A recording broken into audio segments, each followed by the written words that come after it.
આજે તો વરસાદ આવી ગયો ને પછી તો પવનભાઈ નાતા હતા જોવો તમે. અને હેલો મિત્રો, જય માતાજી, સ્વાગત છે આરકે બ્લોગ જીજેમાં. આપણે સવારમાં ઉઠી નીકળી ગયા હતા ઘરે જવા માટે, કેમ કે આજે આપણે હતા કોટરેથી આવી ગયા સીધા ઘરે આવીને ભરી લીધી હતી આપણે શાકભાજીની રેકડી. તમે જોઈ શકો છો મસ્ત મજાની રેકડી ભરવાઈ ગઈ. અને શેરીમાં તો નકરા માંડવા જ નાખી દીધા, કેમ કે દશામાનો વરસ છે એટલે. પછી તો આપણે આવી ગયા હતા રોડ ઉપર અને પાણીનો ટાંકો આવેલો જતો હતો ને આપણે જવાનું હતું વેચવા, એટલે આપણે ભૂગી ગયા હતા સોસાયટીમાં શાકભાજીની લારી કરી. અને પછી તો વરસાદ આવી ગયો ભાઈ, તપ્પા તપી બોલાવી દીધી એવો વરસાદે તો ઘડીક વારમાં તો બધું પલાળી નાખ્યું, વેચવા જ ન દીધું બકાલું. ને પછી તો શાકભાજી ભાઈ ઊભી રાખી રેકડી આપણે ઊભા રહી ગયા હતા. ને પછી તો વરસાદ રહ્યો ને રેકડી હકેલી ને પછી તો આપણે ભાગ્યા સીધા ઘરે.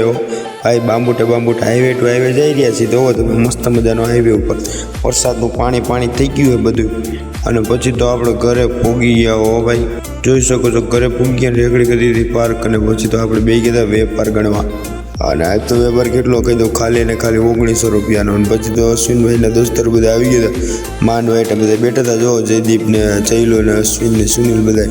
અને પછી તો આપણે એને પવનભાઈ નાવા બે ગયા હતા. તમે જો આપણે નાહી ધોઈને કમ્પ્લીટ થઈ ગયા હતા. પવનભાઈ નાતા હતા ઠંડા પાણી આઈતે નહીં તાતા હતા પવનભાઈ. ને પછી તો પવનભાઈ ત્યાર થઈને જતા હતા કોટરે, કેમ કે અહીંયા જવાનું હતું માતાજીની આરતી ઉતારવા. તો આજનો બ્લોગ કેવો લાગ્યો કોમેન્ટ કરી દીજો, લાઈક કરી દીજો, શેર કરી દીજો. જય માતાજી.